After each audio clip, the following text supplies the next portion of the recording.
સ્વામિનારાયણ ભગવાનની જય. અક્ષર પુરુષોત્તમ મહારાજની જય. ગુણાતીતાન સ્વામી મહારાજની જય. ભગતજી મહારાજની જય. શાસ્ત્રીજી મહારાજ, યોગીજી મહારાજની જય.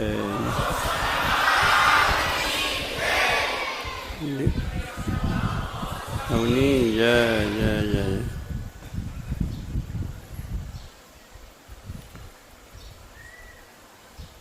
ભગવાને આપણને આવો મોંઘો મનુષ્ય દેહ આપ્યો છે. હવે એ મોંઘો એટલે એની કિંમત નથી છે, એટલી એની કિંમત છે. અત્યારે ઓલા રોબોટ બનાવે છે ને, રોબોટ એટલે માણસના જેવું કામ કરે છે. અહીંથી જાય, કામ કરી આવે, જે કામ સોંપ્યું બરાબર વ્યવસ્થિત પાછો આવે.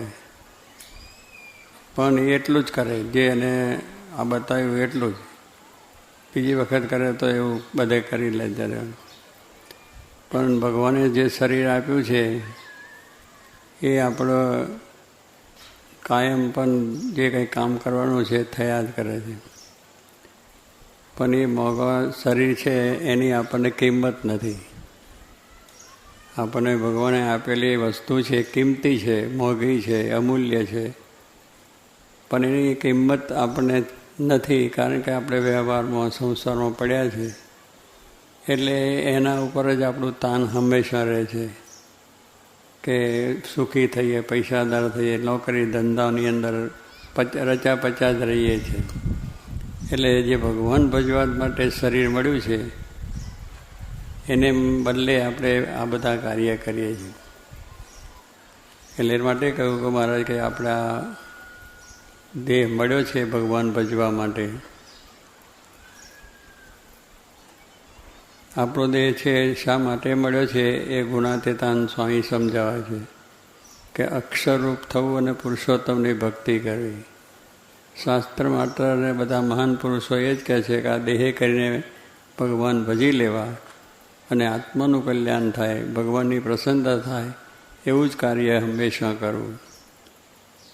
અને બીજી રીતે પણ વાત થાય છે કે આ દેહ કરીને આપણે છે એટલે આ દેહ કરીને જે કંઈ આપણાથી સેવા થાય, પરોપકાર થાય કરવું. આત્મકલ્યાણની વાત કરે છે કે આત્મકલ્યાણ પણ કરવું. એટલે મુખ્ય વસ્તુ એ છે કે તમે કામ ધંધો વ્યવસાય નોકરી ધંધો બધું જે કરવાનું એ કરો, એનું કોઈ ના નથી કહેતા. પણ આત્મકલ્યાણની જે વાત મુખ્ય છે કે આત્મારૂપ થવાનું છે, કે આત્માનું સ્વરૂપ ઓળખીને, ભગવાનનું સ્વરૂપ ઓળખીને આત્મારૂપ થઈને પરમાત્માની ભક્તિ કરવી છે. એક આપણું મુખ્ય ધ્યેય છે આ શરીરનું. અને એ રીતે એનો ઉપયોગ જો કરવામાં આવે તો ભગવાનની પ્રસન્નતા થાય. પણ માણસને અત્યારે એવું છે કે આટલે વિજ્ઞાને વધાર્યું છે ને ખૂબ પ્રવૃત્તિ વધારી છે. એટલે કોઈ નવરા જ નથી થતા. સવારથી ઉઠે તે પ્રવૃત્તિ જ હોય છે. એટલે ભગવાન ભજવા નવરા કોઈ હોતા નથી. યોગીજી મહારાજ મુંબઈમાં જ્યારે પધારતા ત્યારે ઘણા વખત વાત કરતા કે આ મુંબઈ નગરી અજંપા નગરી છે. મુંબઈની અંદર પશુ પંખીને મનુષ્યને રાત દિવસ જ કામ ચાલે. એટલે સવારથી વહેલા ઉઠે ત્યારથી ધમધમાટ ગાડીઓ, મોટરો, બીજું ત્રીજું ચાલ્યા જ કરે. તે રાતના 12 વાગ્યા સુધી ધમધાલ ચાલે ને ત્યાર પછી વળી 2 કલાક ને 2 કલાક કંઈ બંધ કાઢી રહે ને પછી 4 વાગ્યાથી ધમધમાટ ચાલે. એટલે સ્વામી કંઈ કોઈ નવરા જ નથી. અહીંયા મંદિરમાં આપણે કથા વાર્તા કરીએ છીએ કે એવી બધી વાતો થાય છે, પણ કોઈ લાભ લેવા આવતા નથી. કારણ દરેકને એમ છે કે આપણું કામ કરાવી લઈએ અને આટલું કામ પૂરું થઈ જાય પછી આપણે નિરાંતે ભગવાન ભજશું. કેટલાકને એવું હોય છે, થાય છે, રહે છે, શી ઉતાવળ છે, ઘણો સમય છે, હજુ તો આપણે 15 વર્ષ 20 વર્ષના છે, પછી ભગવાન ભજશું. નાની ઉંમર છે, આ મોટા થઈશું તારે ભજશું, પછી જુવાન થઈશું તો ભજશું. પછી તો ધીરે ધીરે વ્યવહારમાં ખૂંટી ગયા, ઘઈટપણ આવી ગયું અને પછી આપણું દેહ પડી જાય. એટલે બધું એમને પાણીમાં જાય. એટલે એ રીતે પણ હોય છે. પણ કાલે કરંતા આજ કરંતા મૂળ વીડાનું ઢોગડું ડળેગા કબ ને કરેગા કબ. કે જે કામ કાલે કરવું છે આજે જ કરવું. એ તો આ આળસ કહેવાય આપણને. જે કામ કરવાનું છે એનું તમે 1 કલાક પછી કરશું ને એ પણ એક આળસ છે. જે કામ અગત્યનું હોય એ પછી કાલ ઉપર કે સમય પર કે 1 મિનિટ પછી કરીશું ને તો એ આળસ કહેવાય. એ કામ આપણે પતાવી જ દેવું જોઈએ. જે કામ છે આપણે આખી જવાબદારીનું, નોકરી હોય, ધંધા હોય, બીજા ત્રીજામાં કે જે કંઈ આપણે વ્યવસાય કરીએ બધું એ કામ આપણે છે એ સાંજે જેમ બેંક બેલેન્સ કાઢે છે બેંકો કે 3 વાગે એટલે બધું બંધ થઈ જાય લેવડ દેવડ. પછી આખા દાડામાં જે કંઈ જાવક આવક થયું હોય એ કરીને બેલેન્સ કાઢે કે આટલું આજે ધંધો થયો છે, આટલું આપ્યા ચેક ને આટલા ચેક જમા થયા, એટલે એને ઉજાગર બેલેન્સ છે. પણ સ્વામી કે જે કોઈ વેપારી હોય ને આળસુ હોય કે હવે આ આપ્યું છે આજે આટલી ધંધો થયો છે પણ એને બરાબર લખે નહીં, સાંજે તાળો મેળવે નહીં કે આજે આટલો ધંધો થયો છે અને એ ધંધામાં આટલો નફો થયો, આટલો બકરો થયો છે, આમાં નફો આટલો થયો છે અને આટલો આપણો સ્ટોક છે. એટલે વેપારીએ આ બધી ધ્યાન રાખવી પડે. પણ એ બધું કર્યા જ કરે. માલ અંદરથી જાય અને સ્ટોક કેટલો શું છે ખબર ના હોય અને પૈસા આવ્યા છે પછી વાપરીએ કે આટલો નફો થયો છે એટલે વાપરી નાખો.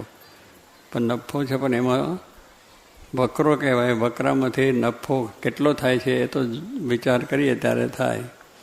પણ એ ન કરે તો પછી શું થાય? દેવારું ફૂંકવાનું થાય. પછી બધો ધંધામાં કંઈ ખડફડ થઈ ગયું એટલે બધા પૈસા આપણે લોકોની પાસે જ જતા રહ્યા. કારણ કે આપણે માલ લીધો, ઉઘરાણી ના ખબર પડી, ઉઘરાણી કેટલી રહી ગઈ છે. કોઈને માલ આપ્યો, માલ આપણે જે આપ્યો હોય એને પૈસા ના આપી શક્યા. આ બધુંનો ખ્યાલ રાખવો તો જ કામ થાય છે. પણ ન કરે તો પછી શું થાય? દેવારું ફૂંકવાનું હોય. એમ આળસ આવું છે વસ્તુ કે આપણા જીવનમાંથી આળસને પ્રમાદે કરીને આપણે આખું જીવનને વેડફી નાખીએ છીએ ખાવા પીવા મોજ શોખની અંદર, પણ ભગવાન ભજતા નથી. એટલે ઘણાને એમ થાય કે આપણે નવરા થઈશું ત્યારે પ્રભુ ભજીશું. ગુણાતીતાનંદ સ્વામી કહે છે કે નવરા થવાશે નહીં અને પ્રભુ ભજાશે નહીં. નવરા થવાય એવું છે, પ્રવૃત્તિની પ્રવૃત્તિ છે એટલે ટાઈમ મળે નહીં. સવારથી સાંજ સુધી આપણું વ્યવસાય, જેમાં દૃષ્ટાંત આવ્યું ને આપણે અહીંયા ભાઈ શેઠ હતા, વેપાર કરતા, તેલનો દબાવ કરે અને આનાનું તેલ લેવા, 2 આનાનું તેલ આવે, એવી રીતનું તેલ લેવા અને આપે. ઘણા કંઈ બધા આવ્યા કરે અને એમાંથી હાથ પડે ત્યારે 4-8 આના પોતાને બચે, બાકી બધું કંઈ બચે નહીં. હવે એક ધંધો એને ચાલ્યા જ કરે. અખંડ એવી રીતની પ્રવૃત્તિ કરે ત્યારે એટલું મળે ને એમાંથી નિર્વાહ કરે. પણ એને બીજો ધંધો કરવો, વ્યવસાય કરવો એ બધી વસ્તુ નહીં, પણ એની અંદર કરે. મહાત્મા આવ્યા, મહાત્માએ કહ્યું કે આ બિચારો આખી જિંદગી આમને આમ જશે, 2 પૈસે ભેગા થશે નહીં. એટલે એને દયા આવી કે ભાઈ પારસમણી હું તને આપું. પારસમણી એક એવી ચીજ છે કે જે લોખંડને અડાડે તો સોનું થઈ જાય. અત્યારે આપણે એ બધી જોવા નથી મળતું, પણ એ એક વસ્તુ છે કે એ પારસમણી એવી વસ્તુ છે કે જે કંઈ લોખંડ હોય એ લોખંડને સોનું બનાવી દે. હવે એવી વસ્તુ એને આપી. હવે એ વસ્તુ આપીને કે તું હવે કરજે, હું 6 મહિનામાં પાછો આવીશ. ત્યાં સુધી પછી વેપારમાં પડી ગયા કે હવે તો કઈ છે, પથ્થરો છે, આમ છે, તેમ છે. કારણ એની કિંમત ના રહી. એને એના મહિમા સમજાયો નહીં કે આમાંથી સોનું થાય છે. એના માટે આવું તો માર્યા કરે ગપ્પા લોકો બધાને, આમ તેમ છે. કારણ કે એને ધંધામાં ધ્યાન હતું. એની મહત્ત્વ આ જે મહાત્મા આવ્યા અને એને જે આપી વાત, એને કંઈ વિચાર ના આવ્યો.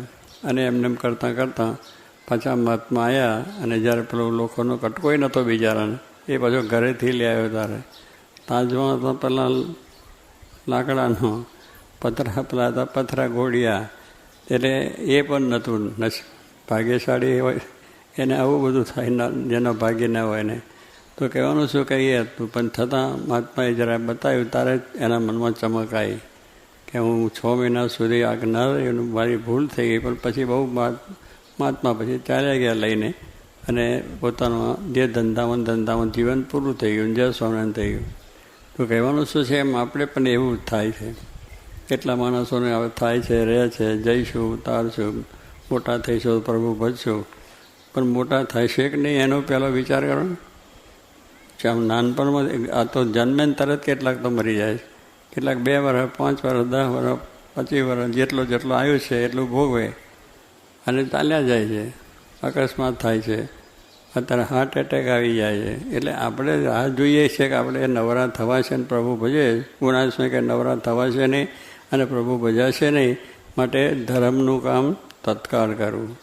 શાસ્ત્રોમાં કહ્યું છે કે ધર્મનું જે કામ છે શું, કે જે કંઈ આપણે ધર્મદાનો વિચાર કર્યો હોય, ભગવાન ભજવાનો કર્યો હોય, કાવ્ય પારાયણમાં જવાનો વિચાર કર્યો હોય, કે બીજું કંઈ પણ આપણે મંદિરમાં કથા વાર્તા કીર્તન ભજન થતું હોય, તો એના કામમાં વિલંબ ન કરો. કારણ કે વિલંબ કરવા જઈને દેહ પડી જાય તો આપણો દેહ પડી જાય તો પછી આપણે રહી જાય. જનક રાજા હતા, એની પાસે 9 યોગેશ્વરો ગયા, મહાન સંતો બધા હતા. એટલે જનક રાજા ઊભા થયા, 9 યોગેશ્વરોને બધાને એકી સાથે મળ્યા. તો પેલા કહ્યું, જનક રાજા આવું કેમ કર્યું તમે? બધાને એકને મળવાનું હોય એ સારું લાગે, આ તો ભેગા માથું ગાલીને તમે મળ્યા. તો જનક રાજા જ્ઞાની હતા, તેને કહ્યું કે આ એકને મળવા જવું અને એમાંથી 2-3 જણ રહી જાય, મારો દેહ પડી જાય તો મને બધાને મળવાનો દર્શનનો લાભ લેવાનું રહી જાય. જો એને જ્ઞાન હતું, તેને ખબર પડી કે એકને મળવા જતાં સમય પૂરો થઈ જાય, આપણા શરીરનો છૂટી જાય, ધર્મ આવો સમાગમ રહી જાય. એટલે આપણે એવી વસ્તુ છે કે આવા વિચારોમાં જાય છે. એટલે મારે કે તત્કાળ કરવું, એટલે આજ કાલ કરતા આજ, કાલે કરવું એ આજ, અને આજ કરતા અમનો અભજ. આ ધર્મનું કામ છે. કહે છે ને કે 100 કામ મૂકીને શું કરું? નાહી લેવું, ખાઈ લેવું. એટલે એવી રીતનું છે કે 100 કામ મૂકીને નાહવું, અને 1000 કામ મૂકીને ખાઈ લેવું, અને 1,00,000 કામ મૂકીને દાન કરી લેવું, અને કરોડ કામ બગાડીને મોક્ષ સુધારો, જે ગુના ત્યાં સ્વાઈ ગયું. આ શાસ્ત્રો બધી વાતો છે કે 1,00,000 નહીં પણ કરોડ કામ છે એને મૂકીને પણ આ કામ કરવાની વાત છે. અને એટલા માટે યોગીજી મહારાજે વાત કરી છે કે 25,000નો નફો હોય ધંધામાં. હા, વકરો નહીં, નફો એટલો હોય, એટલે ધંધો તો બહુ મોટો થાય. એટલો નફો દરરોજ થતો હોય તો પણ મૂકીને આ રવિવારની સભાના સત્સંગ સભામાં આવી જવું. એટલે આપણને એમ લાગે કે આ મોટા પુરુષોને કંઈ ખબર નથી કે આ વ્યવહાર કેમ ચાલતો હોય, શું થતું હોય છે. આવા બધા કામ મૂકીને, નફા મૂકીને ત્યાં ભજનમાં જવાનું હોય. પણ મહાન પુરુષો છે, સમજે છે આપણા હિતની વાત કરવા માટે. પણ આપણે પૈસામાં મોહ છે, જગતમાં મોહ છે, ફલાણું છે, એને જ એ બધા લગ્ન પ્રસંગમાં જાય, સિનેમા નાટકમાં જાય, પાર્ટીઓમાં જાય, ત્યાં બધો સમય મળે. અને અહીં હોય તો કંઈ ના નહીં. આપણે તો ઘરેથી નીકળ્યા હોય અને કોઈક મળે કે આ તો બહુ સરસ પાર્ટી છે, તમારે આવવાનું છે, તો એ બાજુ ચાલ્યો જાય. વાર ના લાગે, પાર્ટીમાં શું અહીં મળે લાભ. એવું છે કેટલાક વારી સિનેમાનો શો સારો છે, તું મારો મિત્ર, મેં તારા માટે હું ટિકિટ લીધી જ છે, મારે હતું કે આજે સારો શો છે અને તને લઈ જાઉં. ત્યાં આવતો તો મંદિરે ગયો સિનેમામાં, લ્યો એ મંદિર બધું, એમાં સિનેમામાં જોવાનું શું છે. એટલે આ કહેવાનું છે, જીવની વૃત્તિ એવી થઈ જાય છે. એટલે મારે કહ્યું નિરંતર સમાગમ કરવું. કેવું? નિરંતર 24 કલાક. એવું 24 કલાક તો થાય નહીં, પણ આપણે 8 કલાક કરીએ, 4 કલાક કરીએ, 2 કલાક, 1 કલાક કરીએ તોય ભગવાન રાજી થઈ જાય. આપણે 24 કલાકની અંદર 1 કલાક ના કરી શકાય? થાય. 24 કલાક તમારું કામ કરો, બધી રીતનો વ્યવસાય કરો, કોઈ બીજું ત્રીજું, પણ 1 કલાક, અડધો કલાક પણ ભગવાન માટે ચાલીએ તો ભગવાન રાજી થાય કે મને પણ એને સંભાળ્યો આખા દિવસની અંદર. કારણ કે ભગવાને આપણને આ બધું આપ્યું છે, બધું આપણે દુનિયાનું સુખ લઈએ છીએ, પણ ભગવાનને સંભાળતા નથી. એના દર્શન કરવા જવું, એનો સમાગમ કરવું, આ બધી વિચારમાં થતું નથી. પણ સ્વામી કહે છે જો આ પ્રમાણે હોય મહિમા તો બેટમ બેટા, તો આવી જ્ઞાન જો થશે તો સ્વામી કહે જીવ થશે. એટલે સમાગમ કરવાની વાત કરી છે.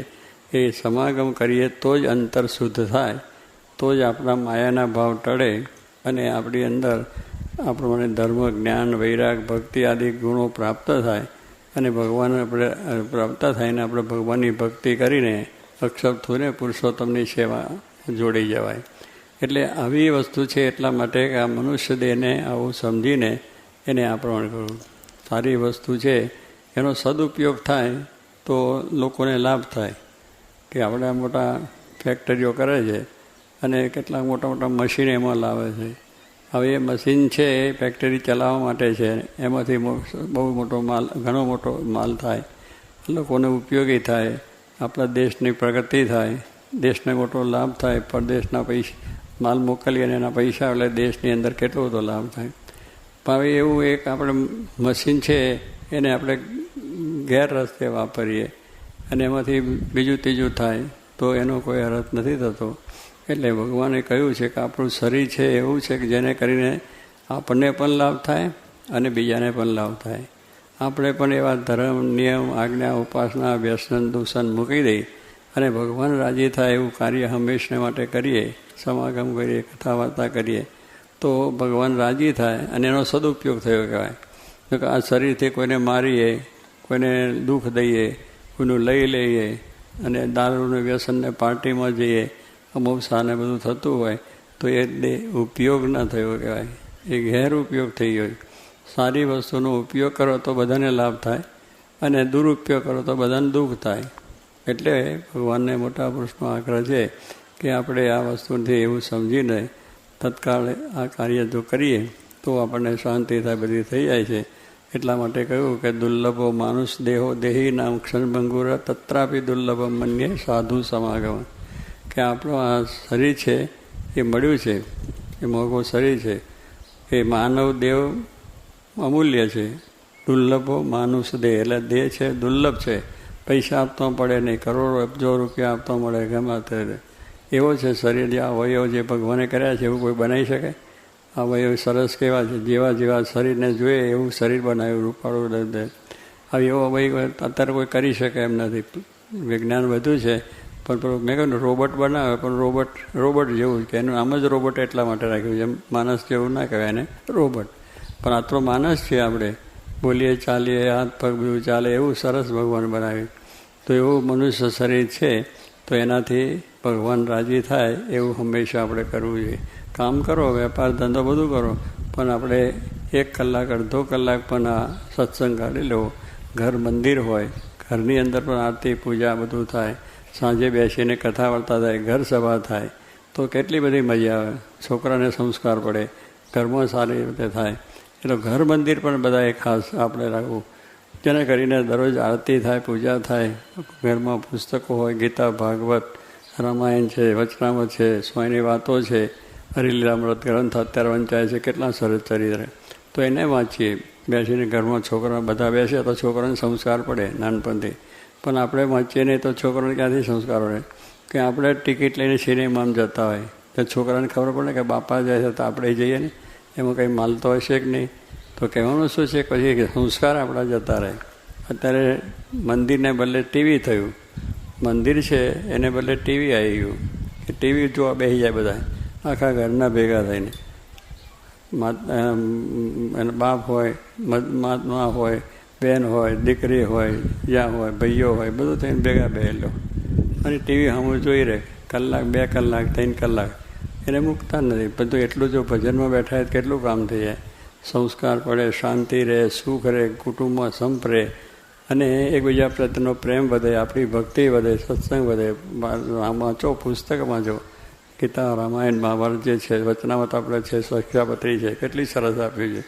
આવું બધું આપણા ધર્મ ગ્રંથો બધું આપ્યું છે આપણને ભગવાને, અને એને વાંચવું, એને બદલે અશ્લીલ બધા વાંચવાનો, અશ્લીલ પુસ્તકો છે, અશ્લીલ બધી સામગ્રીઓ છે, જોવાનું અશ્લીલ, ખાવાનું અશ્લીલ, બધું માંસાહાર ખાવાનું. એક આપણો જે ખોરાક છે એ તો પશુ સિંહ વાઘ ન પશે, આપણો ખોરાક જ નથી.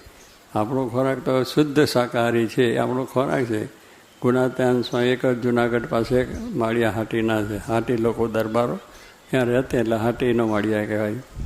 હવે એ દરબારોને ત્યાં સ્વામી ગયેલા અને બરાબર તે એક રામા હાટી કરીને હતા, બહુ આગળ પડતા હતા અને જરા બધી રીતે પૂરા દારૂ પીવે ને બધું અનેક જાતનું કરે, માંસાહાર ખાઈને પશુઓ મારી લાવે ને એનું માંસાહાર બધું ખાઈને એવું કરતા હતા.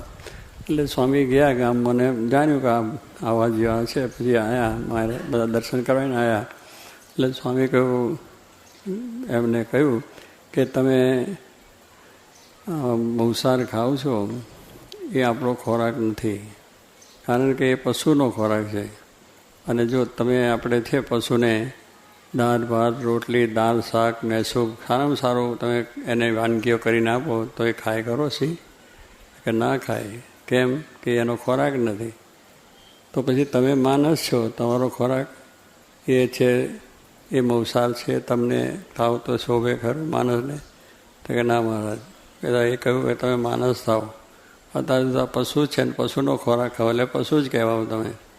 માટે હવેથી આપણે શુદ્ધ શાકાહારી છે એ કહો.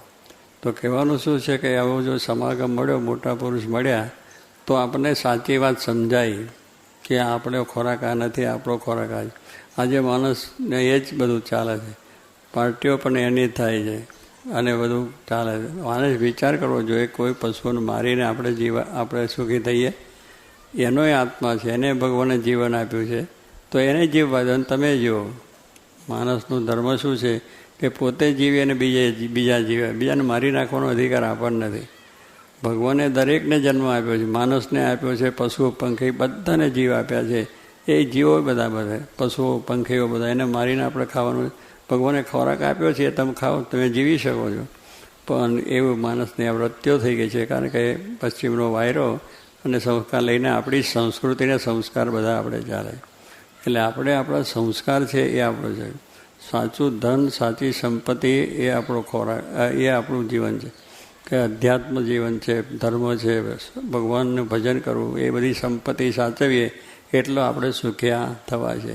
એનું પ્રસારણ કરવું. અત્યારે પ્રસારણ બધું અશ્લીલનું જ થાય છે. નાટકને સિનેમા ચેટકને એનો પ્રચાર થાય, એની વાતો થાય, એની બધું થાય. એના માટે લાખો કરોડો રૂપિયા ખર્ચાય છે. ભગવાનના સંત માટેની વાત આવે કે અહીંયા શું કામ છે, અહીંયા શું જરૂર છે? જેથી આપણું ઉન્નતિ થાય છે, સંસ્કાર આપણા અંદર થાય છે, એ વસ્તુમાં આપણી ઉપેક્ષા છે, પહેલાં થતું નથી. એટલે જ આપણે ભગવાને દયા કરીને આવો મનુષ્યને આપ્યો છે. તેનાથી આપણે જે કંઈ કથા વાર્તા કીર્તન ભજન થાય છે એ માટે આપણે જીવન ધન્ય બનાવવાનું છે.